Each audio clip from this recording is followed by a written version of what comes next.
Okay, so thanks once again, everyone, for joining. I think there's been quite a lot of activity the past month. I haven't been able to follow everything, especially not with all the new contributors to FPM.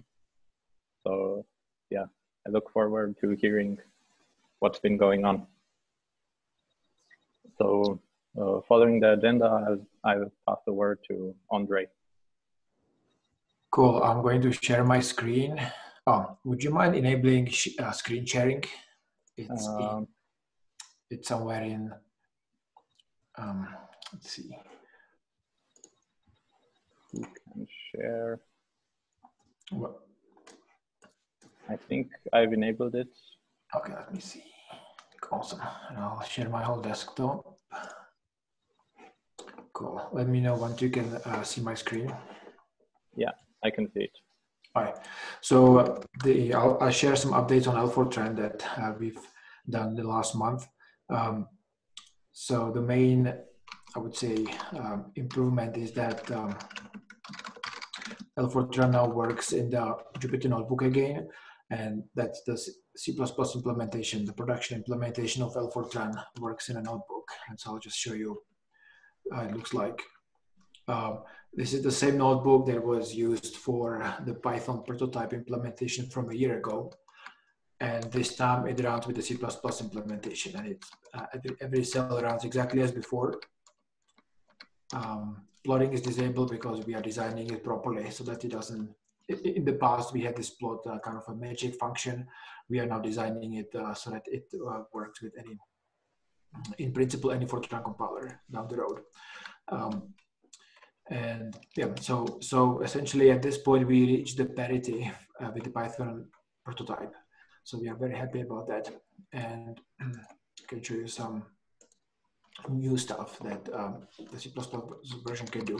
So it can show you AST for any code, and it can also show you ASR in the notebook. So AST means abstract syntax tree, and you can do something that doesn't even make sense, you know, some variables that are not defined, and it will parse it to AST because it doesn't do any semantics.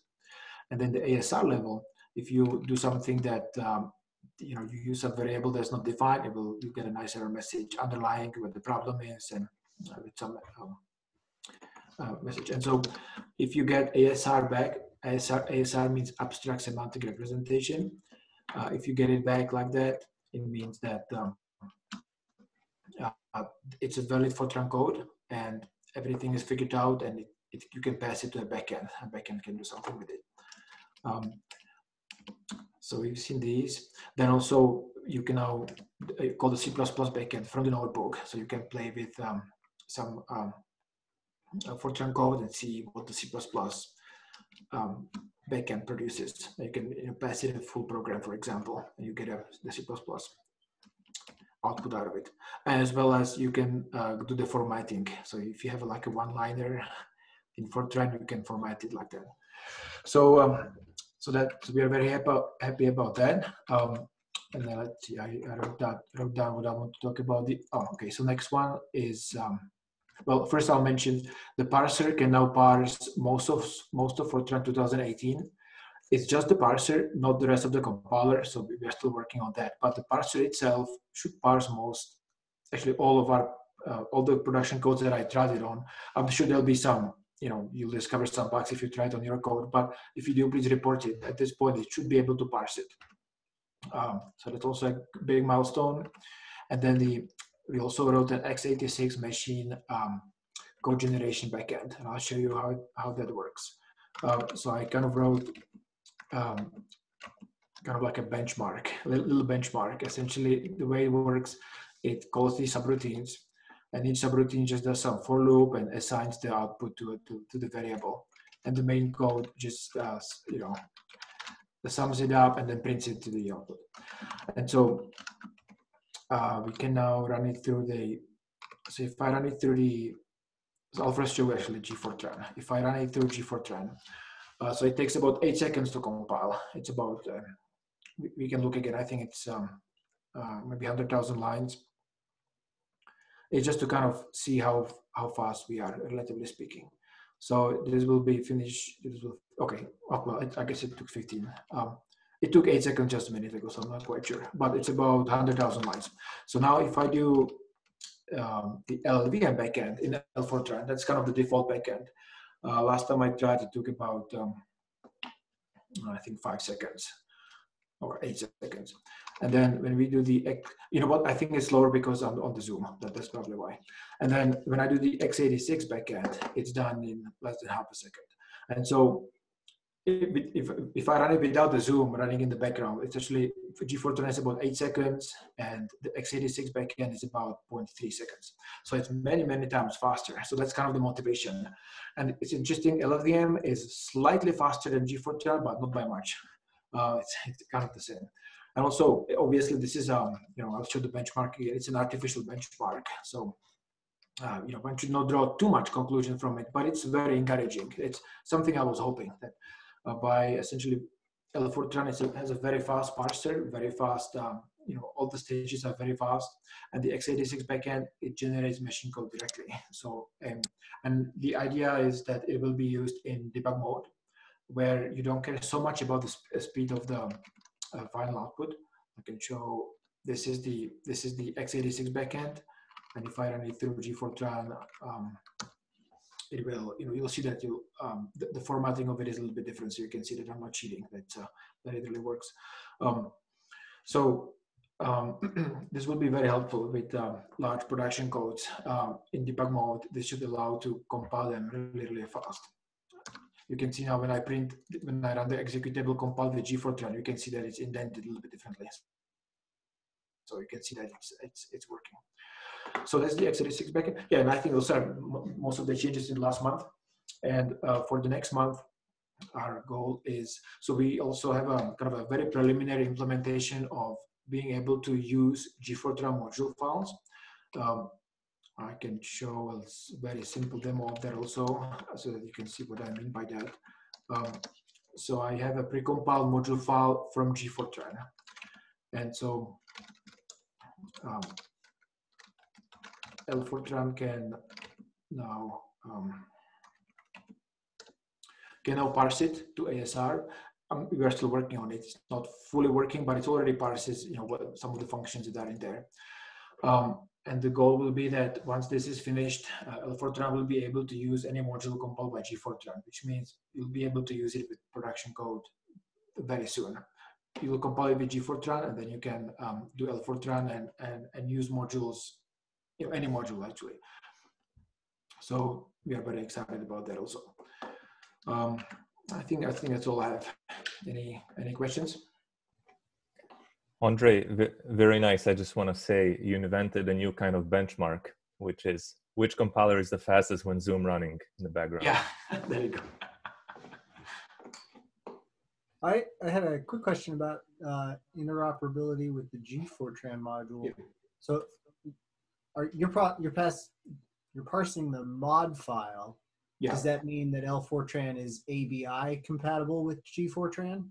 No. Yes and no. So the way it will work is that the symbol table, when you are using a module, it knows essentially the ASR representation will have a field that will note what's the ABI of the subroutine that is being referenced. So by default, it will be Fortran, so that it will use Fortran ABI. But if the module is used, if it comes from G4tran, it will be using G4tran. Okay, so you're detecting. I would say as far as ASR goes, that's all you need to know. And then the backend, Fortran, when it's linking everything together, generating machine code, it doesn't matter if it's using LLVM or x86 directly. The backend needs to know and will know G4tran API. Okay. And one thing that you might be curious, I can probably show you. I've done some research how that works with G4tran, and I have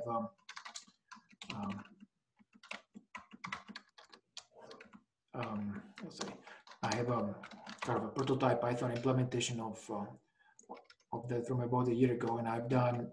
I'll make it bigger so you can see it. I looked into how often G4tran changes the ABI as well as the module file format. And you can see that in the past 5 years, for example, it changed it once. It was using module version 14, version G4 version 5 up to 7, and then they switched to version 15 for version 8 up to 10. And there are links where you can see where it's defined on their GitHub repository. Here is the version. And so, yeah, so technically, Fortran will support 14 and 15, and then will cover G4 5 all the way until now. So that should be very usable in practice and kind of practically doable.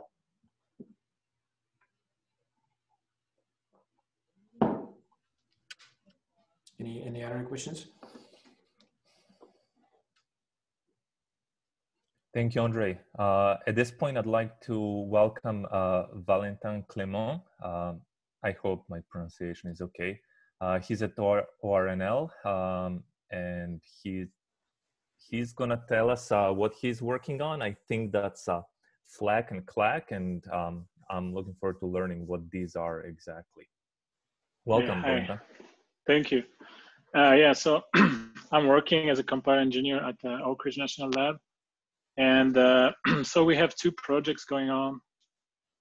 Both are focused on OpenACC support for the LLVM compiler. So the CLAC project is focused on Clang. It began 2 years ago, and it basically translates OpenACC to OpenMP. But for myself, I'm working mainly on the FLAC project, which is OpenACC support for the new Flang frontend that joined the LLVM effort beginning of this year. So we are implementing an OpenACC support in Flang. And as you might know, Flang is relying on the new MLIR project as well.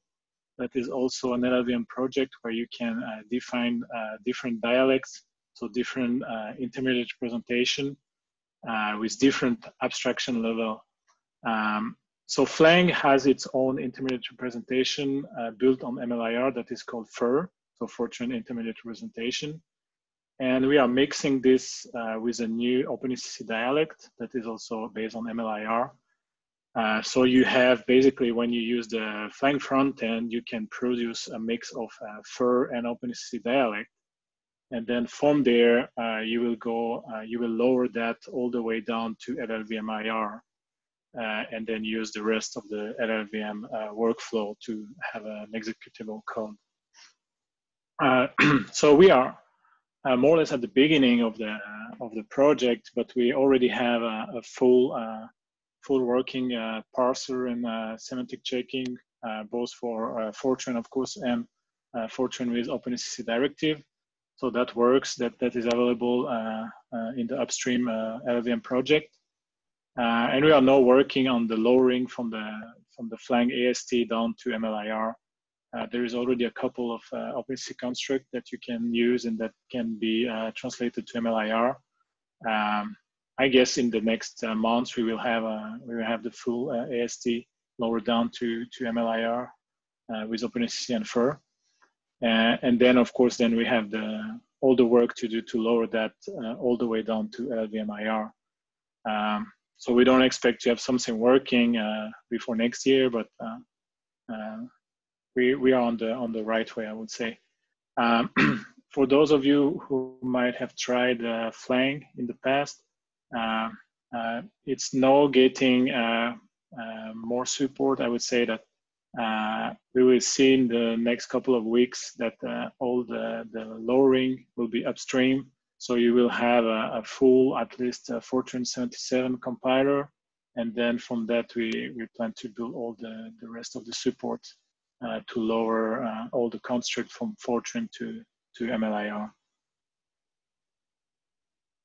So if you have any question, I'm happy to answer. Thank you, Valentin. I have one. So specifically for FLAC, on the user end, will this be a separate executable, or it's going to be part of Flang as an option that you specify? It's going to be fully integrated with Flang. So we'll just have an option to enable or not OpenACC. but the goal is to have a seamless support like you have in the PGI compiler or recently in the GNU compiler. Do you have any, probably too early, but how does performance of the MLIR, performance of the final executable, once you compile it to it with flying, how does it compare to G4 or is it too early to tell? I'm not working on that part, so I have no number on hand to tell you. I know that the fact that we are working with the MLIR framework, it will enable to have a lots of optimization that can be done in a higher abstraction level. So I know that the people who are working on the Fortran side are really keen to say that we can enable lots of new optimization, but I haven't seen any numbers yet. Cool, thanks. You're welcome.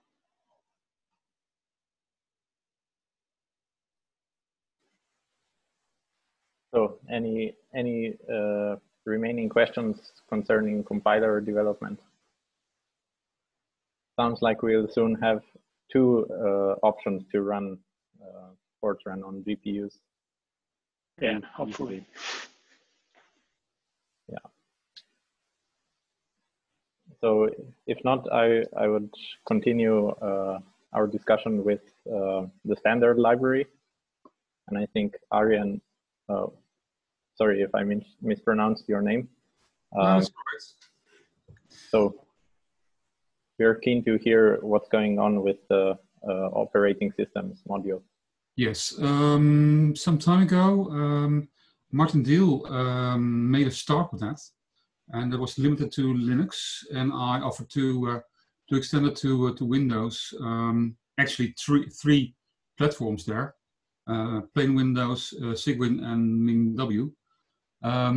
We've made quite some progress, but things are a bit complicated because you need to be aware that on Windows, not all the functionality you have on Linux really works, like links, symbolic links. Also, we realized that we need to have proper error handling.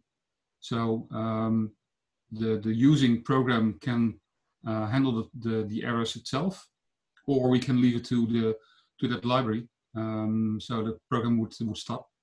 So that's a lot of details that have to be sorted out, but the basics are in place, and we need to make it more robust with respect to these kind of things. But work is progressing. Yeah, thank you, by the way, for fixing the errors in the ASCII. Yes, well, it was more an oversight, I think, and probably not very interesting, but I think we should be as robust as practical. Yeah. So I think these changes haven't been merged yet. So no, that was my mistake. I'll do that sometime in the coming few days. I'm still learning this GitHub interface. It's very easy to work with, but it's also very easy to make mistakes. Yeah, I find it easier to just stick to the command line through the graphical interface. It's confusing even for me. Yeah. Well, we'll manage, I think. Okay. Thank you for the update. Okay. Does anyone want to add something on top of this issue, or?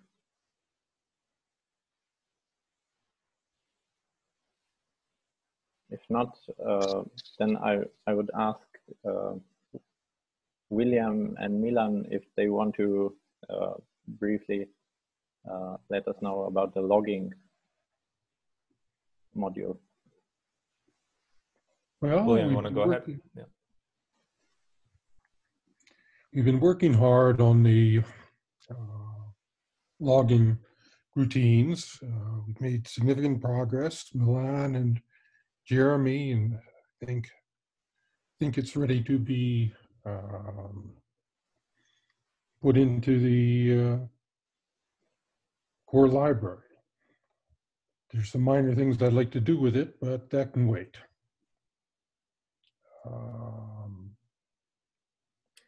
I agree. In my opinion, it's ready to go. I played with not all of the API, but all of the API that I'm interested in, and I'm happy with the feel and the look.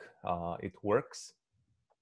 So I think so. Jeremy has maybe a few more details that perhaps need to be sorted out, maybe in the documentation, maybe something else. I don't recall. But it seems like we are very close to merging. So at this point, I think this is an open invite for everybody to at least try it out, see what it looks and feels before we merge it. Jeremy, anything else? No, from my side, I think I checked the documentation. It seems to be okay now. So yeah, I think that if a few people could test it and give back some feedback, it would be good before merging. Yeah. Otherwise, for me, it could be merged as it is. No, I'm quite happy with that. So thank you for the work. Thank you, William. May I ask, so the logger is a separate entity, right, from error handling? I don't recall all the details, but I think we had like 2 separate threads. So. Well, right now, as I understand it, error handling is hard-coded in some in the logger, some. Basically, we have a status flags, and people should be putting status flags onto their routines that can generate errors. And if an error is found, either if the optional status flag is missing, do an error stop with an appropriate message. The logging routines have some error reporting capabilities. There's a log error routine, for instance, that is intended to report errors. It has a stat and error message arguments that can be used to report stat and error messages from such things as allocate, deallocate, some of the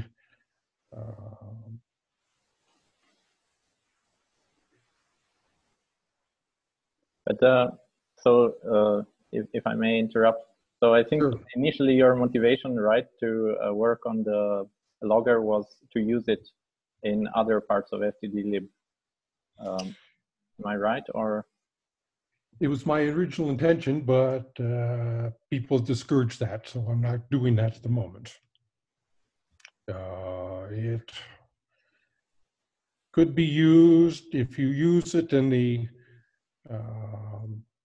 user doesn't start it up. It will write messages to standard output. They don't have to set it up to set up their own log files, etc. By default, it outputs to standard output. But people are reluctant to impose any conditions on the user. So I haven't been doing that. Even the way I understand it is, in my view, I don't see much in the standard library that there is to be logged to begin with. They're mostly small functions. the way I see this logger is it's much more applicable in an application rather than a library. It will probably be applicable in a framework. And for exception handling, I think Logger has its own error handling, but I don't think it exposes a general error handling API for the standard library. So I think that remains an item to be worked on. And then perhaps, so William mentioned there are status codes that Logger exposes. Then when we do dedicated error handling, we would have dedicated status codes there rather than in the Logger, and then Logger would take them from the error handling module. So we're kind of in a, regarding error handling, we're not specifically addressing that, I don't think.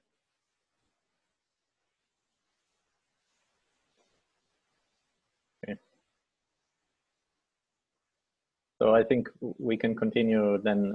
So in the GitHub issues, how to do error handling. Yeah. Our next point, I think, is the Fortran package manager. There was also a lot going on there, and so also new contributors. I don't know if someone prepared like a short summary or wants to talk about anything. I haven't really prepared anything, but there's been a flurry of activity over the last month or so of new contributors and a lot getting done. We're in the midst of merging in most of the necessary command line support, at least on parity with the original Haskell version, I believe. And then there's some interest in getting some of the baseline functionality implemented alongside that. So I think we're getting within a month or two probably of having the Fortran version on parity with the Haskell version, which is very encouraging. The amount of support and contributions we've been getting has really been astounding and very encouraging. So thank you to everybody who's been committing code, making pull requests, and reviewing all of them. So it's been a big help. Yeah, I also want to thank everybody who contributed. That's what we were hoping. If we do it in Fortran, that hopefully the community will contribute, and it exceeded my expectations also. I'm super happy about it, and I think it's readable. I think it's maintainable. We can contribute. I can read it, and so I'm very excited about it. And I think, as you said, I think we are maybe 2 months away from really making the Fortran version actually usable, kind of on par with the Haskell version, and so I'm super excited.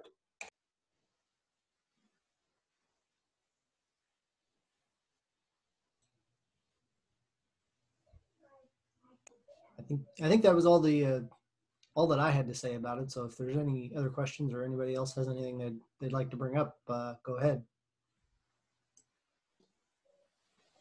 So right now, if I understand, the Fortran version is not able to, let's say, to build a small Fortran project, right? It can build small Fortran, but it cannot build itself currently. But it can build small packages. Okay, so a little bit of build capability in there so far, but not quite to the level that the Haskell version is capable of, and it's not capable of handling the dependencies yet. Okay. But I think there's definitely some interest that I've seen in some people trying to implement that, and so I expect that will be coming soon.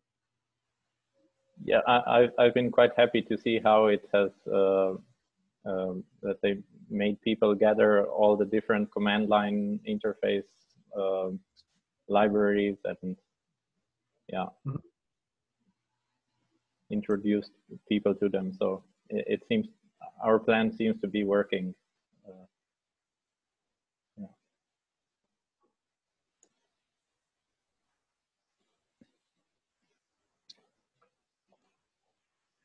Any other comments for FPM?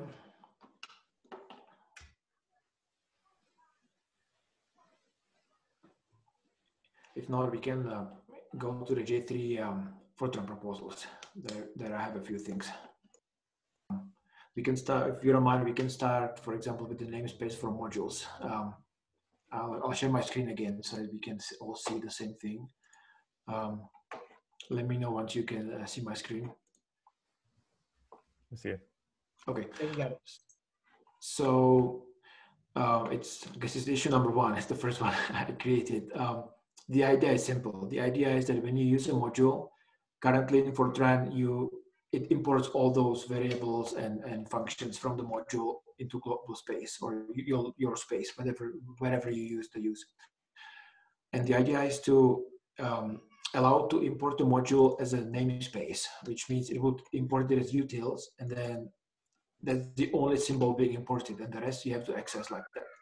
So the idea is simple, and as you can see, a lot of people, like it.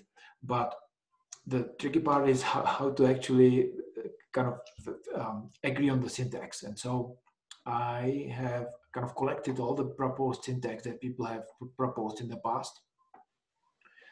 And so it can be kind of split into, I would say, 4 or 5 categories. So one is to kind of use some kind of a keyword that would be kind of analogic to intrinsic. So instead of doing use intrinsic, you would use namespace. And the things that people propose are namespace, import, with, or even like s, and maybe some parentheses, something. The issue with import is that import is already used for something else. It might clash. Namespace and with seems to be the 2 main kind of ideas here. Then the other approach is to kind of overload the only keyword. And here are the 3 proposed syntaxes. One is to just do only colon and just nothing else.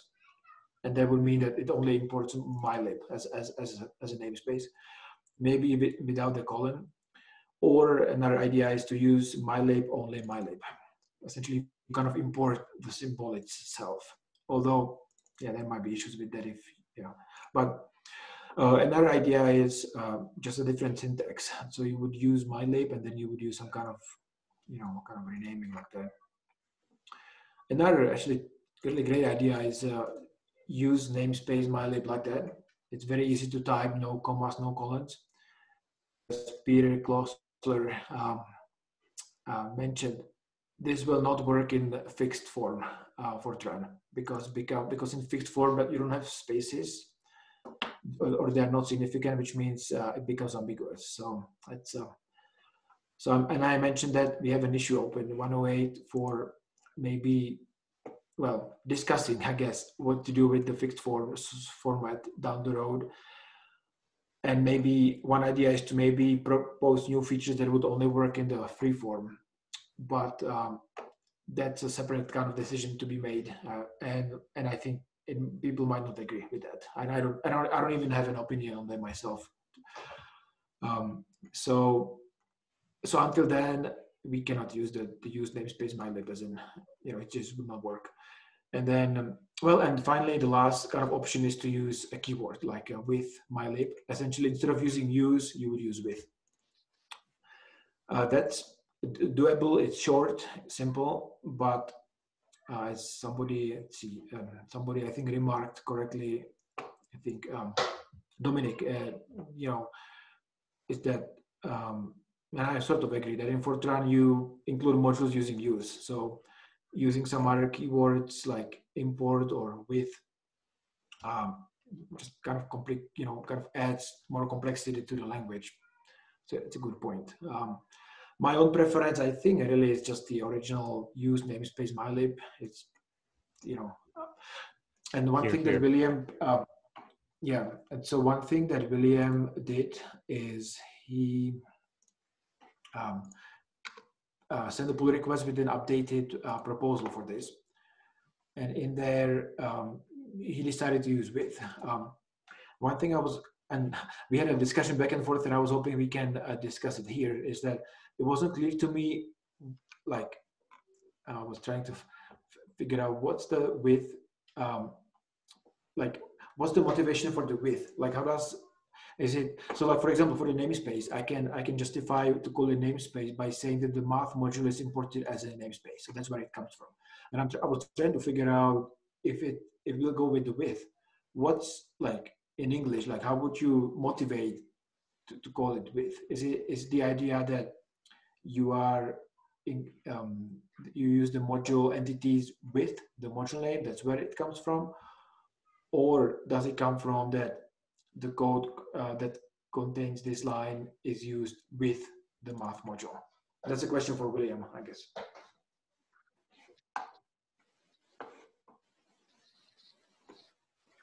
Well, as I noted in the message right above that, using a module with the with attribute requires that a module always be named with the module name prepended. Okay, so it's the second interpretation. Oh, sorry, not the first. My bad. It's the first with the module prepended. So it's the first. Okay. Yeah. Okay. So that's where it comes from. Yeah.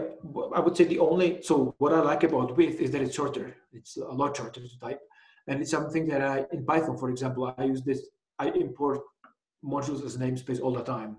And I think in Fortran, I would use it all the time too. So it's a little bit painful to be typing namespace kind of longer. With is short, so that's really nice. My only concern was that it might not be intuitive to new users what it really means, or what it will do. Or experienced Fortran users. For example, is there anybody on this call that intuitively understood what this meant before reading William's explanation above? I did not. Well, I knew what it was meant to do because of the thread that we are in, but use with, the first thing I think about is use something with math, but use what? And then when I read William's explanation, okay, I can understand it now, but I don't think it's intuitive, not to me. Namespace only requires the user to know what a namespace is. As soon as you know what it is, I think it's pretty clear what the use comma namespace statement does. What do you think? Yeah, I agree. I have the same opinion on that. I prefer the name. Say it again. I prefer namespace. It's just clear what we're talking about from the word itself. We don't have to. You don't have to go look up, what is this syntax and what is it trying to talk about. It's the word namespace is already descriptive enough about what we're talking about. Yeah, I agree with that, and I think in Fortran it's important. Like Fortran, unlike some other languages, Fortran is a little more verbose. You have to type subroutine. It's a long word to type and things like that. So I think it's okay that namespace is a little bit longer, and I think it's very important for it to be kind of intuitively descriptive what it does. Andre, what was the key criticism from the February meeting about use comma namespace? Yes, I was gonna discuss that. So anyway, regarding the syntax, I would kind of, I'll keep it's an open issue, but it seems like most people are leaning towards this, and after considering the alternatives, I'm leaning towards it also. So what I'm thinking of doing for the proposal for this coming meeting, I will use namespace, and then in the kind of at the end of the proposal, I would kind of summarize the other options so that people know it's not like the only way how it can be done. But namespace seems to be like a most intuitive. Okay, and so the feedback we got, let's see, it is somewhere in here. Yeah, so when we presented it, we got a lot of excellent feedback, and so here it is. I wrote it down what the feedback was. So one feedback was, well, to essentially have better examples. The example that's in the proposal that was submitted back then, I was using a sign function as an example, and people said, well, you can use the generic facility to, in some sense, achieve the same for if it's just a sign function, and so we should add examples for derived types and maybe global variables and so on. And people say, well, current Fortran allows you to rename things. So if module foo, let's say, is conflicting, if foo is conflicting, you can rename it on the import side as module foo. But to me, that in other words, currently in Fortran, this is what you have to do. Prefix it like that. And on the committee, some people thought, well, that's enough, that's good enough. So that becomes then, you know, yeah.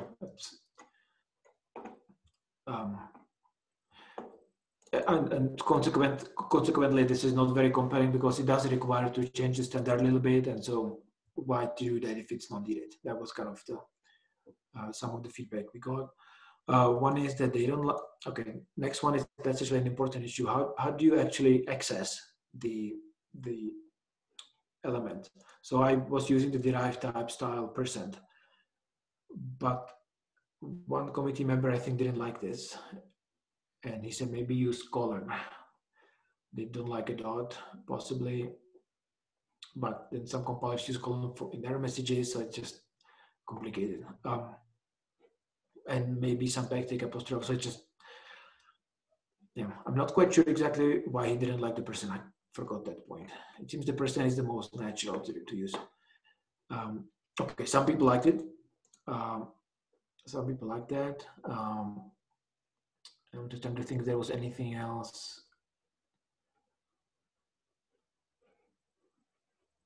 Some people thought it looks more like a solution in the search of a problem. I think the negative feedback is comes from you know, people don't see why they would be needed, like why it is useful. And so what I need to do is add some better examples or more examples. The way it's useful is that it may be, what I'm thinking, I can add an example from some of my production codes that's open source. In fact, this is from it, but I only kind of made a short example only with LaTeX. Typically what happens is that I have, you know, 10 or 20 imports at the top of a module. And then once you start polluting the namespace a bit like that, it just becomes really tough. And using a namespace, it just simplifies where things come from and just simplifies the code a lot. And I think anybody who uses Python quite a bit, they understand intuitively that it's just super useful. But we have to motivate it in Fortran. So that seems to be the main feedback.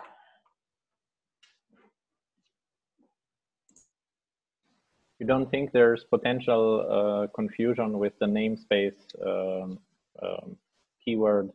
Because if I'm not mistaken, in C++, when you do the using namespace, then you don't need to prepend the name of that namespace anymore, right? But here we want to, it seems to me now like we kind of want to use it the other way around so that we are able to keep the module name. In C++, it was a mistake. Well, I think in this category, Fortran is the opposite of C++. So if you don't say namespace, you get everything in the namespace. If you do say namespace, you have to prepend it. Like, so we're just exactly the opposite of what C++ users would be used to. Yeah, I was trying to see if there is another word instead of using namespace. What I was thinking is maybe use module, but I don't know if if it helps or not. You know, avoiding the term namespace and just use module. Kind of. So this syntax would not work, but one could do use comma module. And the idea would be that you are using the module as a module, not the symbols themselves. Would there be like another option possible? So instead of use, to just do using. So using mylib. So that's in here. So instead of using with, you would do using mylib. Yeah.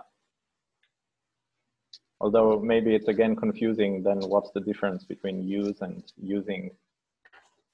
Yeah. I find that very confusing indeed. Yeah. So the idea I have like a table. In fact, the proposal, I believe I have a table also right here in Python. So in Python, they use two different syntaxes. They use from A, import something, but if you are importing it as a namespace, they do import A.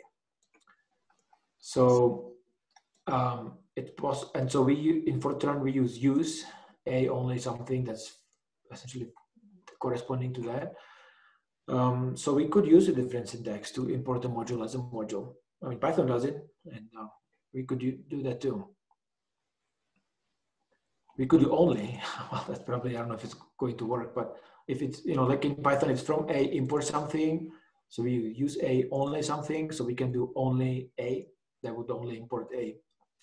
But yeah,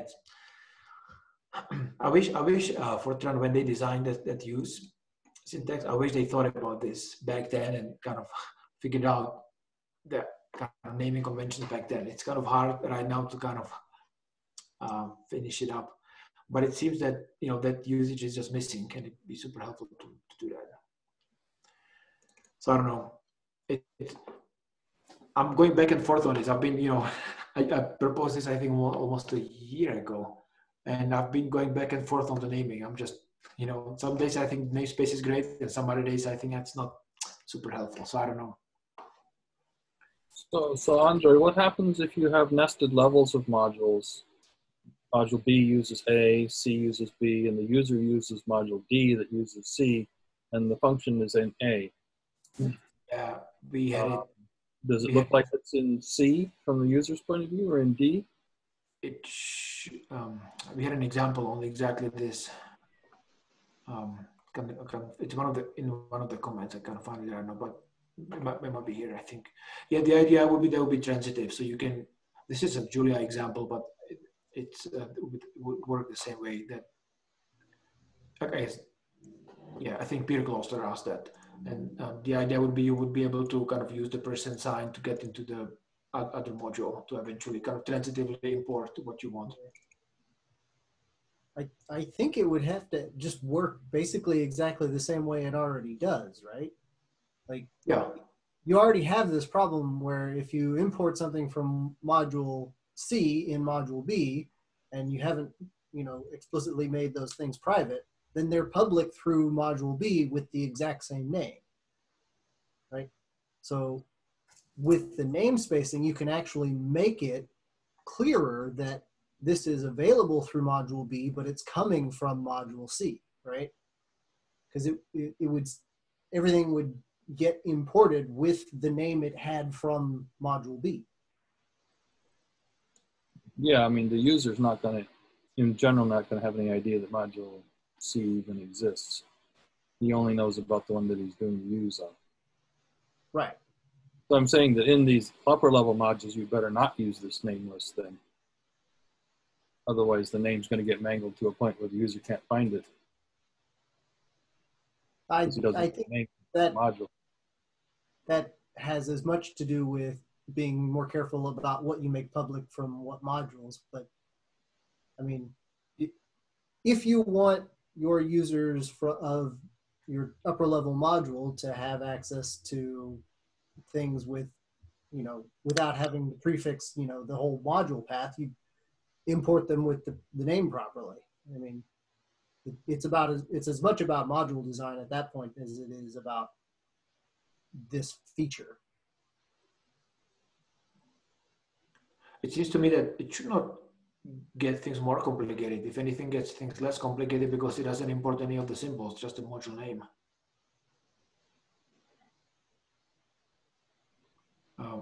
And I see Milan commented here. Milan, is the idea that you would use my module as, and then env means you are importing it as an environment, or like?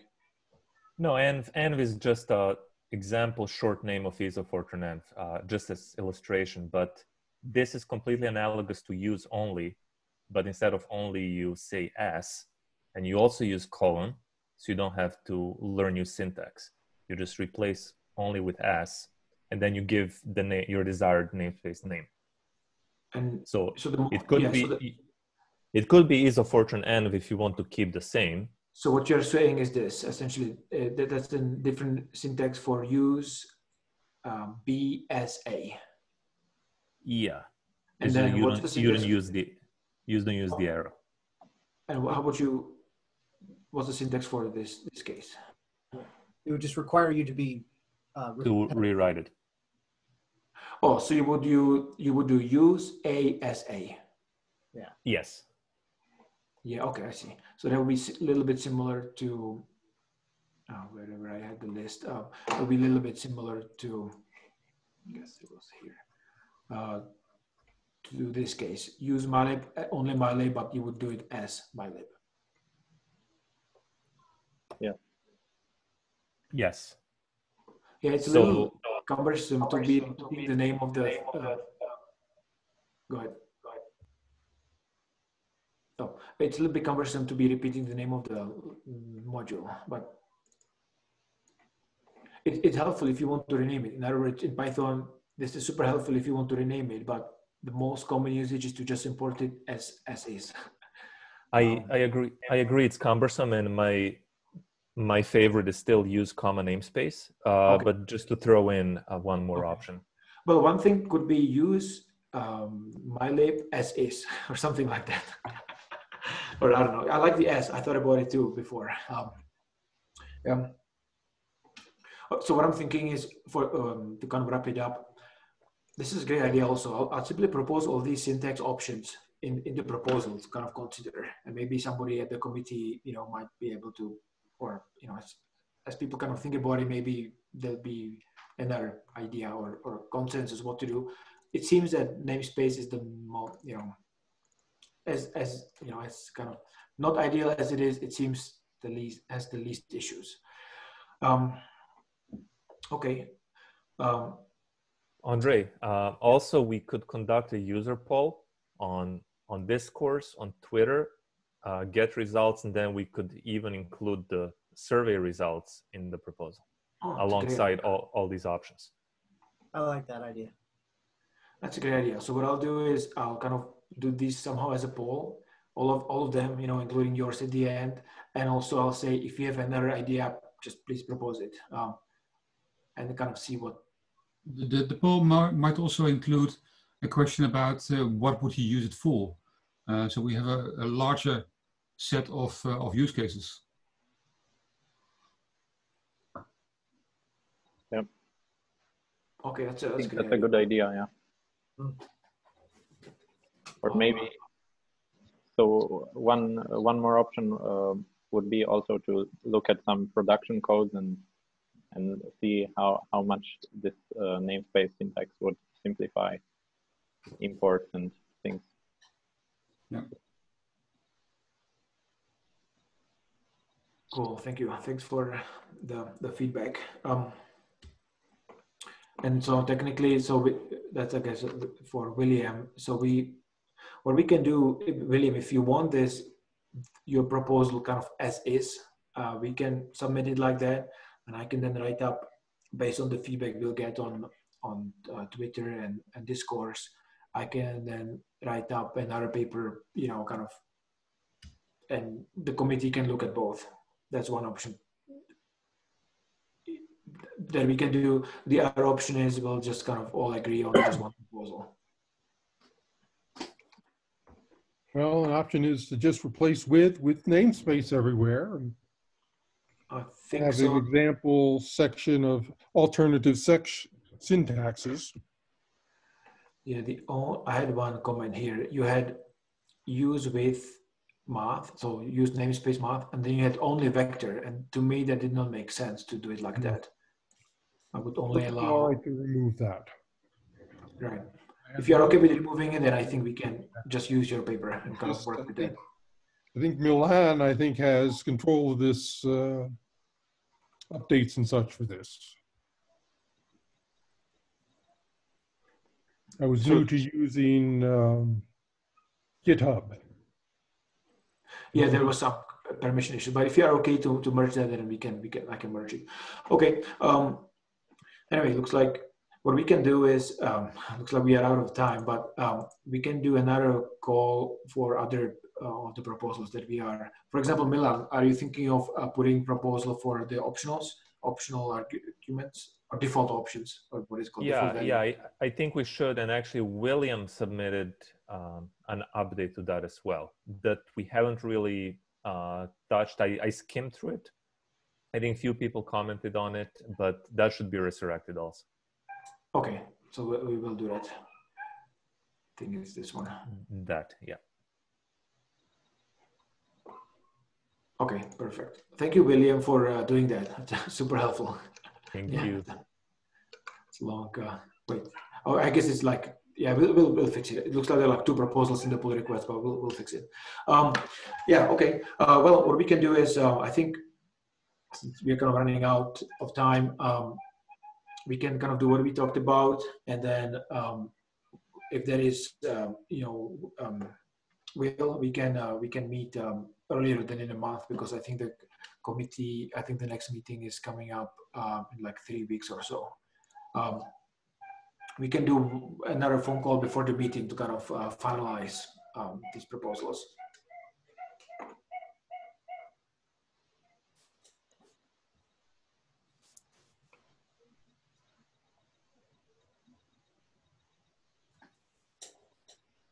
Yeah, I think maybe a second meeting just for the proposal will be better. So if there is any other business, and if you want to stay a few more minutes, don't mind.